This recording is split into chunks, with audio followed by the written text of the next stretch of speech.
కార్తీక మాసము మన హైందవ ధర్మశాస్త్రం ప్రకారంగా మన సాంప్రదాయాన్ని అనుసరిస్తున్నటువంటి వాళ్ళందరికీ కూడాను చాలా ఉత్కృష్టమైనటువంటి మాసంగా మనకు శాస్త్రం చెప్తుంది. కార్తీక మాసంలో అనేకమైనటువంటి వ్రతాలు, పండుగలు ఉన్నాయి. ఈ కార్తీక మాసము శివకేశవులకు సంబంధించినటువంటి మాసంగా మనకు శాస్త్రం చెప్తుంది. ముఖ్యంగా ఏంటంటే ఈ కార్తీక మాసంలో ప్రతి సోమవారం కూడాను చాలా ఉత్కృష్టమైనటువంటి ఫలితాన్ని ఇస్తుంది.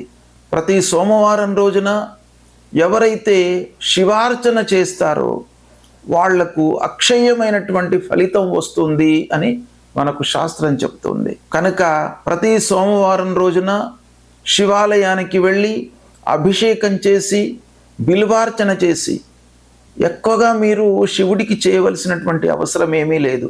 శంకరుడు చాలా తొందరగా తృప్తిపడేటువంటి భగవంతుడు. కేవలము మీరు హరహర అంటూ నీళ్లు పోసినట్టయితేనే మీకు అక్షయమైనటువంటి ఫలితాన్ని ఇస్తాడు. కనుక శివార్చన చేయండి. శివుడి యొక్క అనుగ్రహాన్ని పొందినట్టయితే మీకు ఆరోగ్యము, ఐశ్వర్యము అన్నీ కూడాను లభిస్తాయి. అదేవిధంగా కార్తీక పౌర్ణిమ, కార్తీక శుక్ల ఏకాదశి, వైకుంఠ చతుర్దశి, క్షీరాబ్ది ద్వాదశి, ఇలాంటివి ఎన్నో ముఖ్యమైనటువంటి పండుగలు ఈ కార్తీక మాసంలో ఉన్నాయి. కాబట్టి కార్తీకానికి అత్యంత ప్రాధాన్యత ఉంది.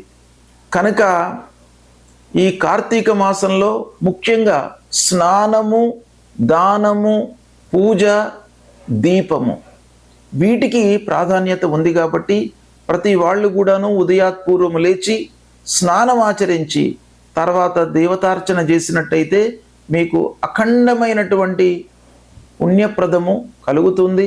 భగవంతుడి యొక్క అనుగ్రహం కూడాను కలుగుతుంది. కనుక కార్తీక మాసాన్ని అందరూ కూడాను వినియోగించుకోండి. భగవంతుడి యొక్క అనుగ్రహాన్ని పొందండి.